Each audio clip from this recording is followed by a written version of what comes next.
Good morning. It's a real pleasure to be here. First of all, I wanted to thank Dr. Ayamani, who has organized this truly visionary conference, and the organizers for putting it together and having me here. So thank you, and I hope for lots of interactions, and I encourage you to talk with me in the breaks, since I really feel that communication is really the best part to success in the end that will benefit children and families with adults. I have no conflict of interest, and as you can tell by my accent, I'm from Germany. When I was a child growing up in Germany, the book that was read the most to me was Der Struwwelpeter. I'm not sure whether this is familiar here. It was translated by Mark Twain into English, and Der Struwwelpeter, or Slovenly Peter, was written by a German physician 1845, and his name is Dr. Heinrich Hoffmann. He was sick and tired of having storybooks where every story was sweet and had a beautiful ending, because he had a son who was very active, so he wanted to have stories that would appeal to him. So there's one story, and that's a story of Fidgety Philip.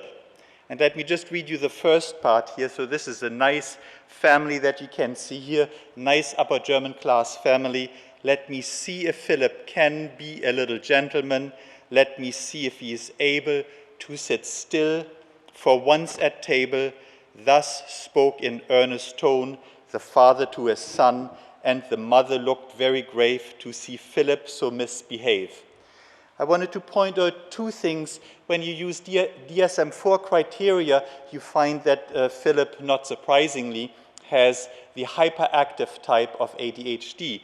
The part as a geneticist that I wanted to point out, and I will do this to my left here, that this father, in Germany it's not usual to drink wine for dinner. That may be common in France, but not in Germany. So I wanted to point out two things.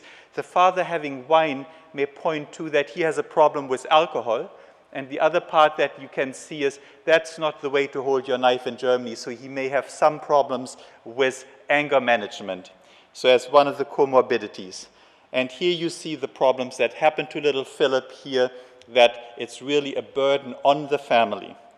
Let me tell you just another brief story here. This is a story of Johnny Head in Air.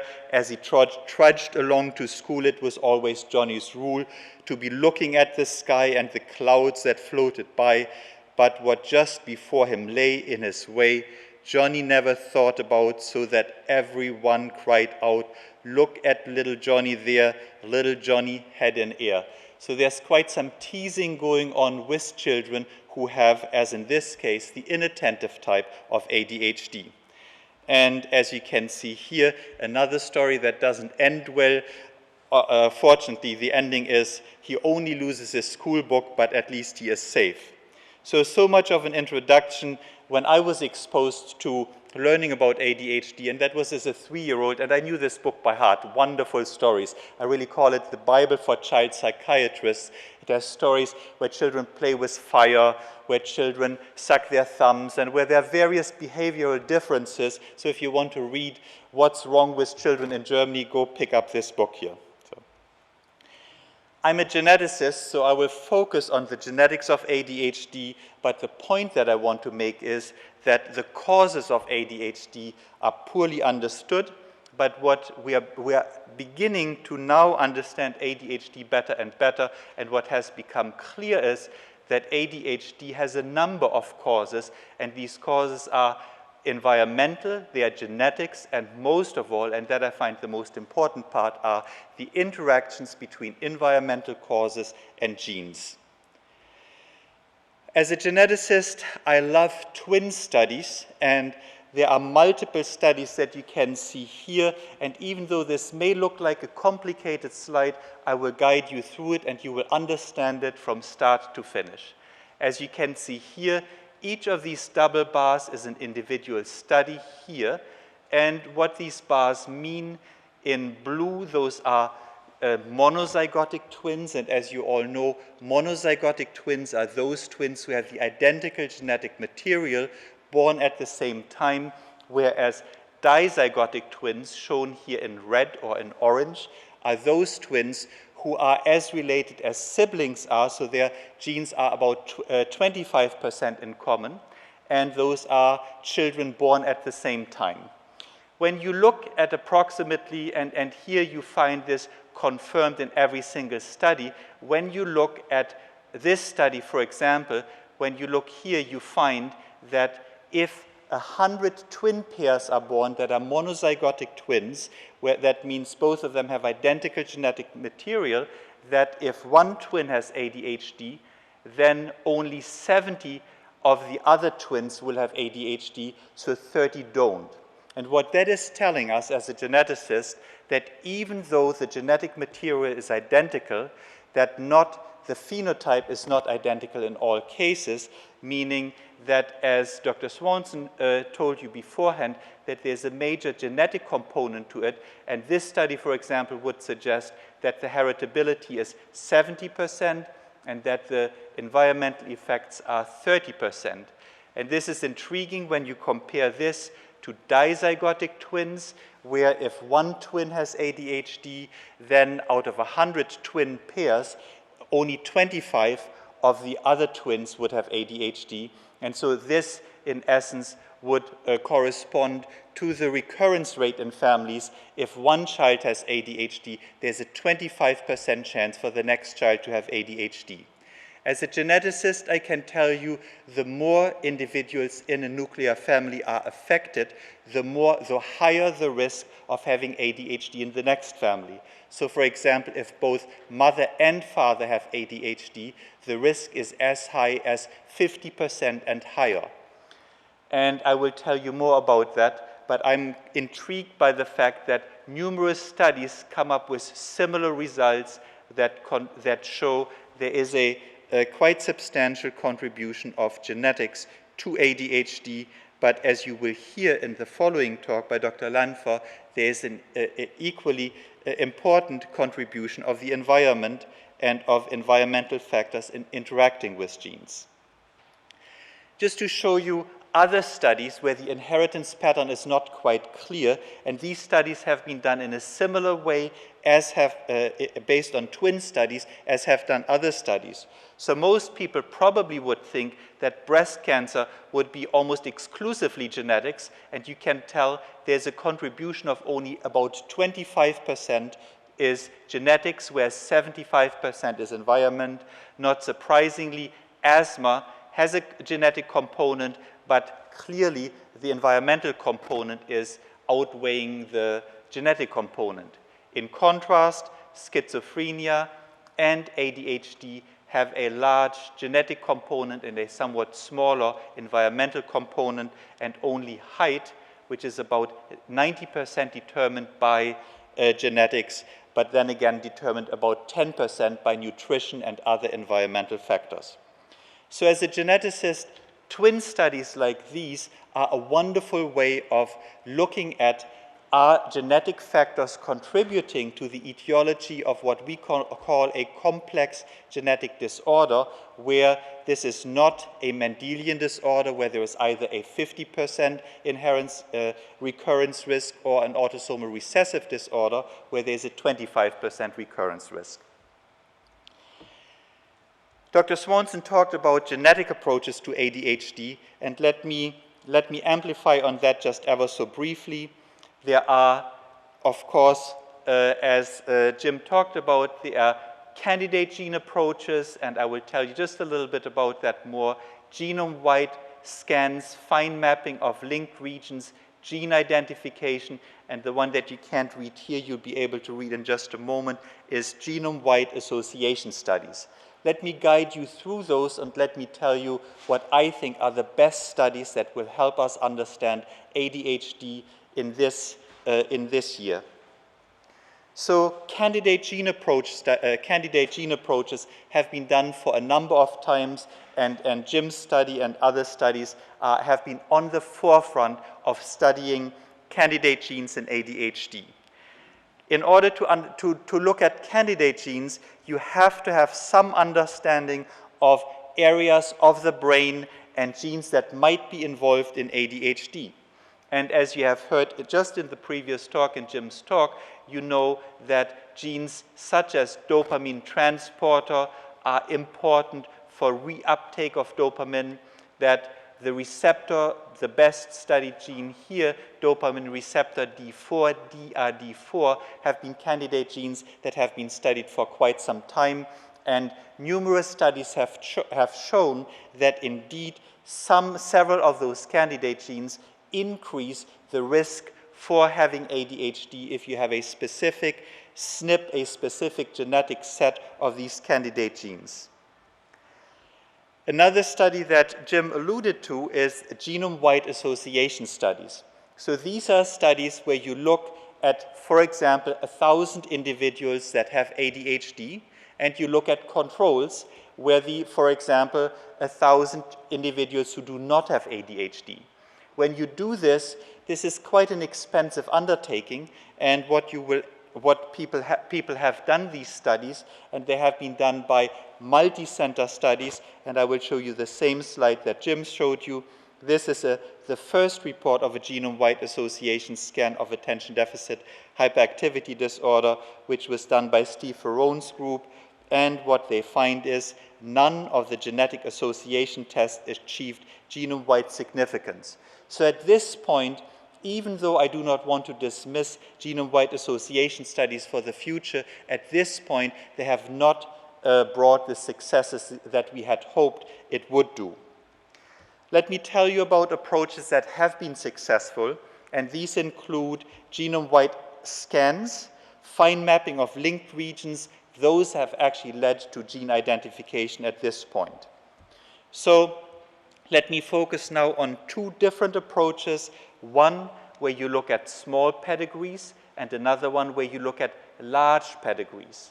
And I can tell you advantages and disadvantages, and not surprisingly, even though I haven't said that, I think it's safe to assume that there isn't just one ADHD gene out there, but probably 4 or 5 major genes, and then I'm guessing maybe some 40 to 50 minor genes that contribute to ADHD.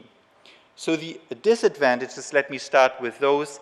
When we look at small pedigrees, one would assume, since there are many genes involved, that there's genetic heterogeneity. And as you know, heterogeneity means different genes contribute. So in order to have any information about those, you need a large sample set if you have small families. And with small families, I mean just having 2 siblings and parents where possibly you don't know whether they are affected or not. The disadvantages of large families is something that I didn't know beforehand, and that is in genetic terms called bilineality. So many times when there is a family with ADHD who has a child with ADHD, that both parents are affected. So for example, here you see both parents in this pedigree have ADHD, and the child has ADHD as well. When we did a study of large families, we found that about 80% of families that we studied have bilineality. That means that it occurs that people who have high level of activity seek out partners who have high level of activity, and then may have children who have high levels of activity. The other disadvantage is it's difficult to find large pedigrees from a genetic isolate. For a geneticist, it's really ideal to study families where people come from a large lineage where they have been amongst themselves. So that would be considered a genetic isolate. In Europe, probably the best known genetic isolate is Finland, because the Finnish have been together for some 5,000 years, had several bottlenecks, and so there's somewhat of a homogeneous population. So finding genetic isolates is extremely helpful in studying the genetics of complex traits such as ADHD. What are the advantages of ADHD? So if you have about 1,000 families of this type here, the statistical power is relatively high. If you collect large families like this one here, the advantage is that you have less heterogeneity, but you may assume that in one family there's only one gene contributing to ADHD, or maybe 2 genes, and possibly you could find out about patterns of segregation. So when you look at this pedigree, for example, you could assume maybe this is a pedigree with autosomal dominant inheritance, where there is a high recurrence risk with reduced penetrance. So what we decided, we wanted to do both.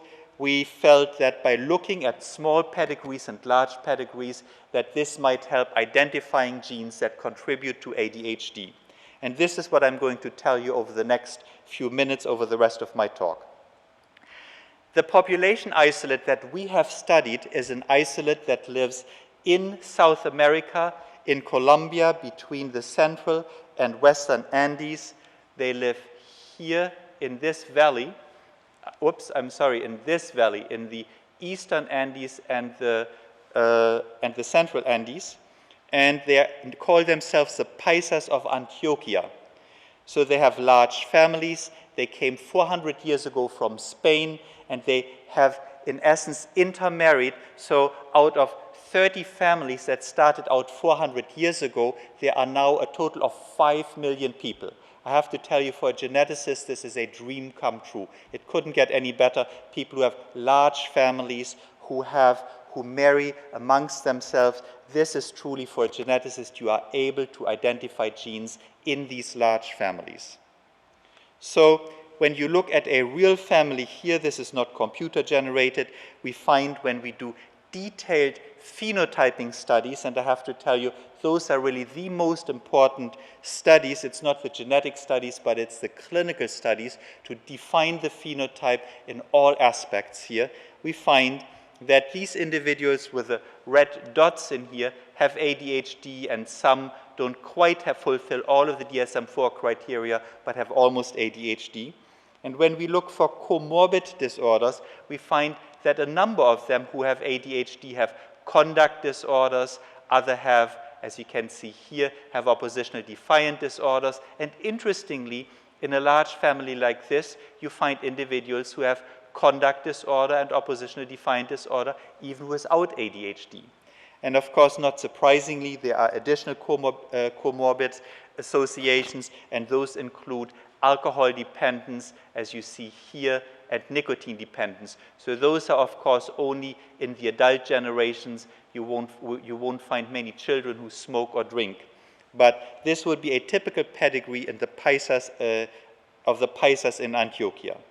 So when we do a genome-wide study, and I will be happy to tell you about how you do this in real life and really in the laboratory, what you do need is you need a blood sample on every person, affected and unaffected. What you can do genetic studies, and what you find is, you find that in a family like this, which is another large real family, you find that just one family by itself is enough, what we call, to find a significant lot score. So what we find is, we find a region in the genome, here it happens to be family number, that we call family number 8, and we find one region in the genome on chromosome 11 where we find an almost significant lot score. What this means is, it means that in this region there's a gene located on chromosome 11 that contributes to these individuals having ADHD. So this was, for us, fantastic. This is what we were hoping for, and we were quite surprised when we looked at another large family like this one here from the same genetic isolate, that we find this is family 9 here, and again the data for family 9, where we find a significant lot score of chromosome 8, suggesting that individuals who have ADHD because they have it due to a gene on chromosome 8. But to our surprise, we find that there's a second gene at work and contributing to ADHD in this family, and this is a gene on chromosome 4. So what we find already in a genetic isolate, where we thought there would be decreased genetic heterogeneity, we find that even though in most families one gene is at work, there are some families where 2 genes are major contributors to ADHD. So let me now focus, let me show you, as we had predicted, there would be some 5 genes or 5 regions in the genome on chromosomes 4, 5, 8, 11, and 17. And for the remainder of the talk, let me only focus on the gene on chromosome 4. So again, just going directly to fine mapping and where we get there, and this is something that Jim told you about. This is a paper that has been submitted now, and by doing fine mapping and comparing the families, what do they have in common, we find the only thing that is an overlap in all of the linked families is one gene, and this gene is called latrophilin 3. Let me tell you a little bit about latrophilin 3. So this is currently the gene that, as we understand it, is the gene that contributes the most to the genetics of ADHD. Latrophilin 3 is a receptor gene. It happens to be a G protein coupled receptor. And what this means is, this is a cell membrane here. This is inside of the cell at the bottom here. At the top, that's outside of the cell. So a receptor protein is a protein that that can receive information that binds to the receptor and transfer this information via the transmembrane domain to the inside of the cell.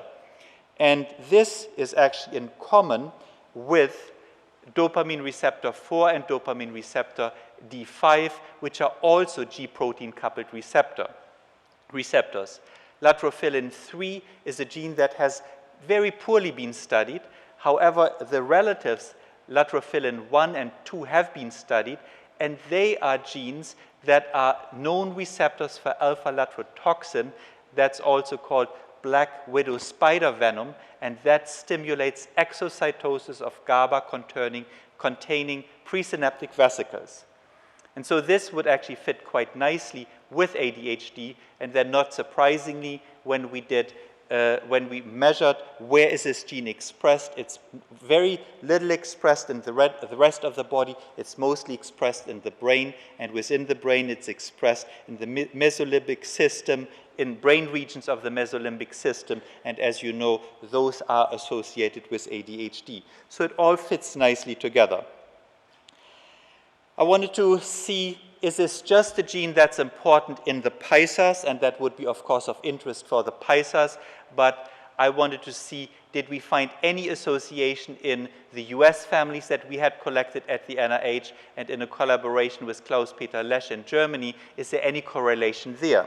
And the answer is yes. We were quite surprised that individuals who are as diverse, as heterogeneous as the US population, and a little less heterogeneous as the German population, we find that in all of those families, latrophilin 3 has a significant association with ADHD. We didn't let loose then, but we felt we wanted to look at more families, and we did that. We expanded studies in Philadelphia. We looked at families from Spain, from Norway. In the end, we looked at close to 6,500 individuals from 1,400 families, and I can tell you that all of those families from very diverse backgrounds demonstrate that latrophilin 3 is associated with ADHD. So let me guide you through a slide that comes now, and that may look complicated, and I can promise you when you leave here, you will be able to explain this to your friends. Maybe you'll just take a deep breath right now to just flood your brain with oxygen, and then I'll guide you through this slide here. So when you look at this slide, and these are data taken from the pisas, for a moment just focus on this red bar here, and these are base pairs in the gene for latrophilin 3 at different positions. When we look in the pisas, we find that we can call this the susceptibility haplotype that is seen, that has a relative risk of 4.3. So if you have this haplotype, the susceptibility haplotype, your relative risk of developing ADHD is 4.3 times higher than if you have what we call the protective haplotype, which is this one here. The distinction between susceptibility haplotype and protective haplotype is of importance for what I want to show you now. And this same haplotype, where the same gene has either one way of base pair changes in there versus another base pair change there, was also shown in all of the other populations that I showed you beforehand. So when we look at individuals who have either the susceptibility haplotype or who have the protective haplotype. We did a study called where we did a metabolic brain analysis where we used proton magnetic resonance spectroscopy, or 1H-MRS. And 1H-MRS has been around for a little while, and this is a study that does not use radiation, but it provides an index of neuronal number, metabolism, or brain viability. This ratio here, N-acetyl aspartate over creatinine ratio, is decreased in individuals with ADHD, and this is something that has been known for quite some time. This is not our work, but this is done by other studies. When we look at individuals, we looked at individuals who either have 1 copy or 2 copies of the susceptibility haplotype, who have at least 1 copy or 2 copies of the protective haplotype, and then we look at individuals who have a different genotype. And when we do this and look at specific regions that are involved in brain, that are involved in ADHD, if we just focus here for a moment just on the right thalamus, we find that in individuals who have 2 susceptibility haplotypes, their N-acetyl aspartate over creatinine ratio is lower than in individuals who have 2 copies of the protective haplotype, or when you compare this to controls. So the ratio of N-acetyl aspartate over creatinine varies inversely with the number of ADHD susceptibility alleles, making some sense of why individuals with ADHD, or some individuals with this specific haplotype indeed have ADHD, as was shown previously. Let me tell you, this is my last slide now.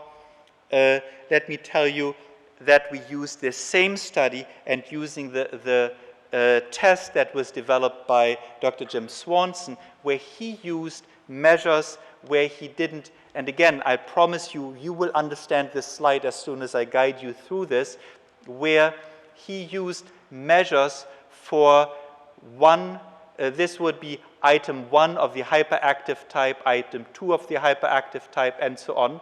And this is here before medication, and this is with medication.